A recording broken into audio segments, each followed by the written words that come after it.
দেখালেন একবার দুবার যে তোমার সবচাইতে প্রিয় জিনিসটা তুমি কুরবানি করে দাও। ইব্রাহিম আলাইহিস সালাম দুম্বা কুরবানি করলেন। তৃতীয়বার যখন স্বপ্নে দেখালেন ইব্রাহিম আলাইহিস সালাম এমন এক বয়সে সন্তান পাইলাম, এই সন্তান তো দুনিয়ার সবকিছুর চাইতে প্রিয়। আল্লাহ সুবহানাহু ওয়া তাআলা তাদেরকে আমার ওই সন্তানকে কুরবানির কথা বলছেন। প্যারে হাজির, আল্লাহ সুবহানাহু ওয়া তাআলা তিন প্রকারে ইসমাঈল আলাইহিস সালামকে ইব্রাহিম আলাইহিস সালাম বলেন যে হে আমার সন্তান, হে বুনাইয়া, হে আমার সন্তান, আমি প্রত্যাদেশিত হয়েছি যে আমি তোমাকে কুরবানি করব। আজকাল সমাজের সন্তানকে যদি বলেন আল্লাহর হুকুম যে তোমাকে আমি কুরবানি করব, আপনার আমার সন্তান কি করবে?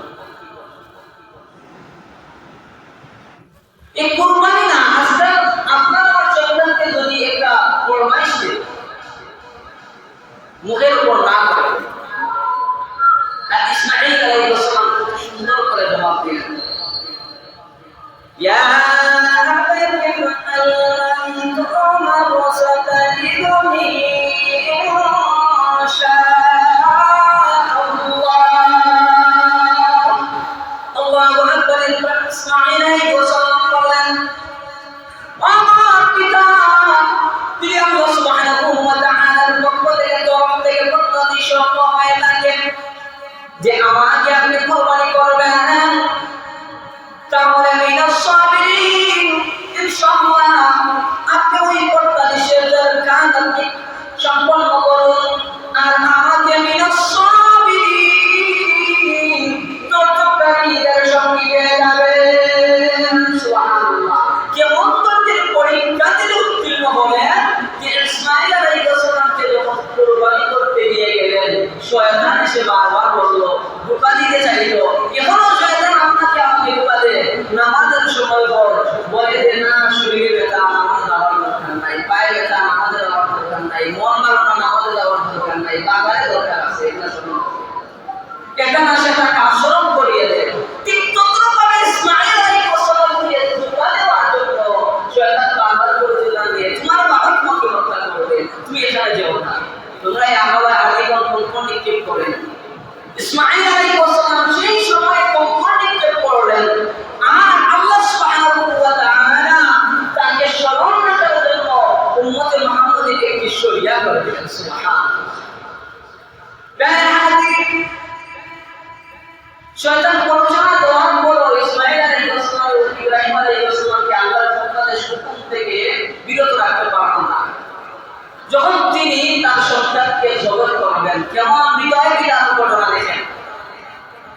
যখন তিনি জবাই করবেন তখন তাফসীরের কিতাবের মধ্যে উল্লেখ করেন ইসমাঈল আলাইহিস সালাম তার পিতাকে বলেন, বাবা, দুনিয়ার জমি এমন এক সময় আমাকে পাইছো যে সময়ে সবচাইতে প্রিয় আমি, আর এই বয়সে আমাকে পাইছো এমন প্রিয়, আপনি আমাকে কুরবানি করতে গিয়ে, জবাই করতে গিয়ে যদি আপনার মায়া লেগে যায় তাহলে আপনি কুরবানি করতে পারবেন না। প্যারে হাজির, আল্লাহ কেমন, বাপ্পা বেটা কেমন দেখেন। তাহলে কি করা যায়? ইসমাঈল আলাইহিস সালাম নিজেই সলিউশন দেন। সুবহানাল্লাহ। সলিউশন দিয়ে বলেন যে গামছা দ্বারা আমার চোখ বেঁধে দেন। আল্লাহু আকবার। প্যারে হাজির, শুধু তাই নয়, ইসমাঈল আলাইহিস সালাম স্বাভাবিক নিয়মে কুরবানি করলেন। আপনি আমার গলার মধ্যে ছুরি রাখবেন, আর ওই গলার মধ্যে ছুরি রাখলে আমার চেহারার দিকে আপনার নজর পড়বে। যদিও চেহারাটা বাঁধা, চোখটা বাঁধা, আপনি তো আপনার প্রিয় তো আমি, আপনার হয়তো মায়া লেগে যেতে পারে, আপনি আমাকে কুরবানি না করতে পারেন, আমার হুকুম অমান্য করে ফেলতে পারেন। তাহলে বাবা আমাকে উপর করে না, উপর করে আপনি আমাকে কুরবানি করুন। সুবহানাল্লাহ। প্যারে হাজির, তাফসীরে কিতাবের মধ্যে আছে যখন ইব্রাহিম আলাইহিস সালাম ছুরি দ্বারা গলার মধ্যে বসতে লাগলেন, কুরবানি করতে লাগলেন, এখন দেখা যায় ছুরি আর ওই গলা কাটে না, গর্দানটা কাটে না। একবার দুবার, তৃতীয় নম্বরে বার যখন করতে চাইলেন তখন একটি গুসা আসলো, আর এই গুসা থেকে তিনি তার হাত থেকে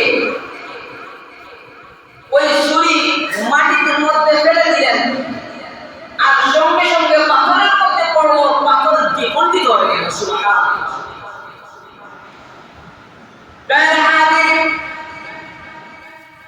ইব্রাহিম আলাইহিস সালাম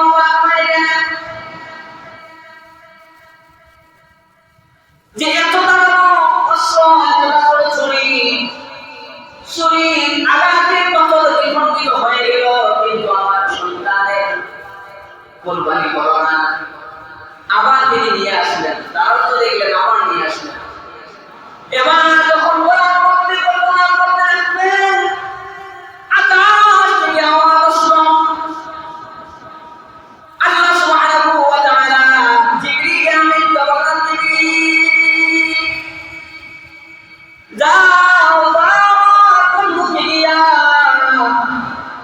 সুসংবাদ দাও, আল্লাহ সুবহানাহু ওয়া তাআলা আমার বন্ধুর কুরবানিকে কবুল করে নিয়েছেন, আর জান্নাত থেকে একটি কোম্পানি দাও, ইসমাঈল আলাইহিস সালামের পরিবর্তে ওই দুম্বাকে তুমি কুরবানি দাও।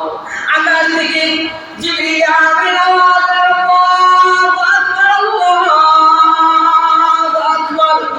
যখন আল্লাহু আকবার বললেন, ইব্রাহিম আলাইহিস সালাম অবাক হয়ে গেলেন। এমন এক জায়গায় তো আসলাম, যে জায়গায় কোনো মানব নাই, কোনো মানুষ নেই, তাহলে আওয়াজ কোথায় থেকে আসলো? ইব্রাহিম আলাইহিস সালাম ডাকিয়া বলেন, এমন এক জায়গায় আছি কোনো মানুষের আসার কথা না, তুমি কি ভাই জিবরীল? জিবরীল আমিন বলেন, আল্লাহ সুবহানাহু ওয়া তাআলা আপনার কুরবানি কবুল করে নিয়েছেন, আল্লাহ সুবহানাহু ওয়া তাআলা দুম্বা পাঠিয়ে দিয়েছেন। ওই জায়গায় থেকে শুরু করো মিল্লাত আবিকুম ইব্রাহিম, ইব্রাহিম আলাইহিস সালামের সুন্নাত কুরবানি। সুবহানাল্লাহ। প্যারে হাজিরিন, ইতিহাসে এই কথাগুলো কোরআন এবং সুন্নাহ রাসূলুল্লাহর হাদিস থেকে প্রমাণিত, আর এই বিষয়গুলো অনেক লম্বা, সংক্ষেপে আলোচনা করলাম।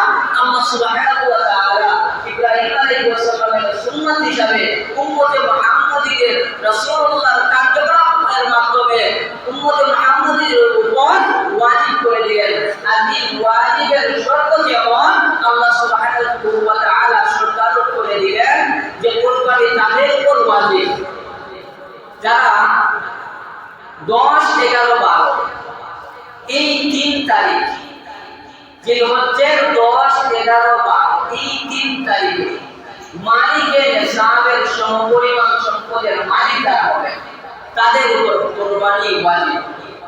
আর যারা আছে আর তার উপর ওয়াজিব না, আল্লাহ সুবহানাহু ওয়া তাআলা শর্ত করে দিয়েছে, এই তাদের উপর কুরবানি করা ওয়াজিব। ইব্রাহিম আলাইহিস সালামের সুন্নাত আদায় হওয়া উম্মতে মুহাম্মাদের শরীয়তের ওয়াজিব। এখানে দুইটি ফায়দা। যদি আমি নিয়ত